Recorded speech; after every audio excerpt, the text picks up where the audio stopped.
Heavyweight boxing fans, what's the deal? First, let me give a shout out to one of my subscribers, Mr. Kelly, once again, sending me a link to some Joseph Parker news. We'll go ahead and read this article, and I will also leave it in the description box. Like always, you click on it, read it, and you come to your own surmise, all right? Joseph Parker to fight Anthony Joshua in English Spring, okay? Joseph Parker could fight his mandatory IBF World Title Challenge against current holder Anthony Joshua in London as early as March next year. The New Zealand heavyweight, in his second week of training for his July 21st fight against Australian Solomon Haumono in Christchurch, was slated to meet Joshua between November 19th and January 19th, according to the IBF regulations. However, several factors can delay his challenge, including the possibility of Joshua, who fights American Dominic Breazeale in London next weekend in a title defense, having a unification bout against either WBC title holder Deontay Wilder or fellow Englishman Tyson Fury, the WBO and WBA champion. And we know Fury is getting ready to fight Vladimir Klitschko.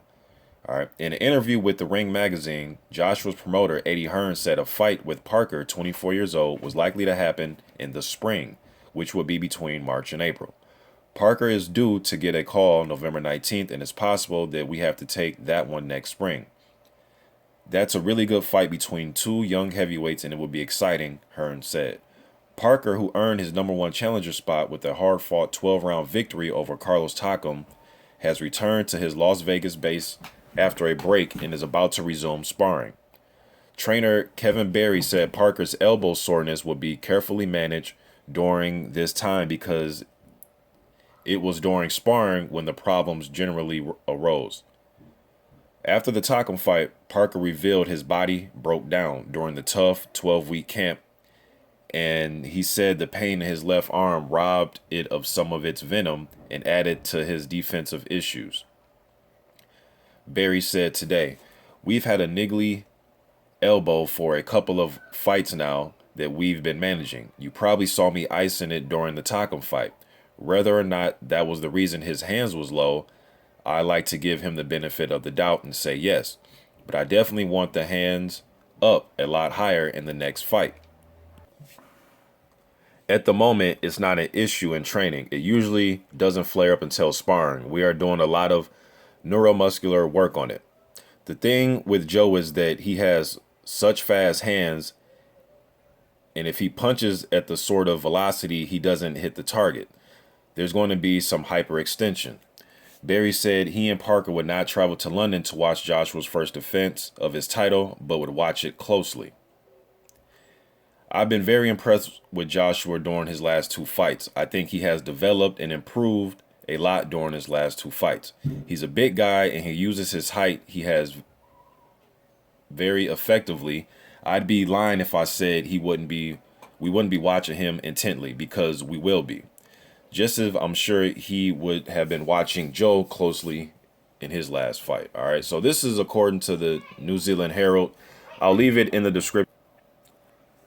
So I guess, it kind of answers your question, at least from Team Parker, as to why his hands were low in the Takam fight. It could, that could have been an issue, but just standing back and not just being a pure fan of Joseph Parker, just another, perspective, another way of looking at it is probably, he was a little bit fatigued. And Takam was fighting a good fight himself. So, I think that Takam had a lot to do with his hands dropping a little bit. And it could have been, coupled with the fact that he's having troubles with his elbow. I think it was a little bit of everything. But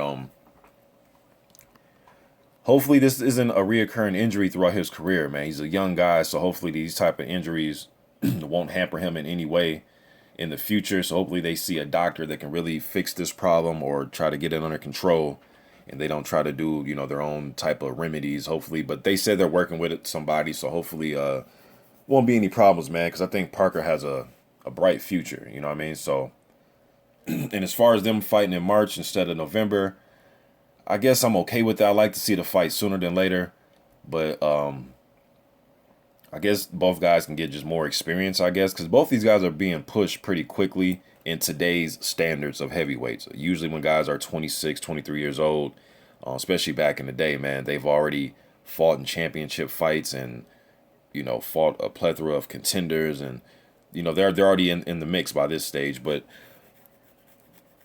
both of these guys, though, I think they're being pushed at the correct pace. As a pure fight fan, though, I love to see it go down in November. But I'm cool with March.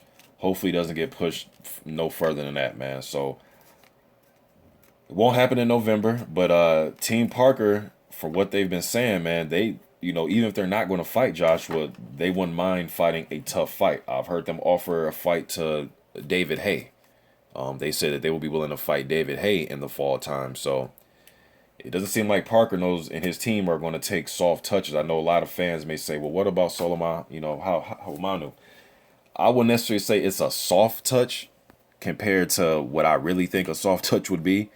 So still going to be an interesting fight, especially if he's having some elbow injuries. And if they're not fixed, man, Haumono may come over the top with a huge left hook or a huge right hand. And he could, change the outlook on Parker's future. But I think Parker's going to win that fight. And if he gets in there with somebody tough after this, I'll watch, man. I'm not going to be upset about it, It just lets me know that they really think this kid is the goods. And no matter who they put him in there with, they're confident that he's going to come out with the victory. So I'm just getting this article out there. I'm out.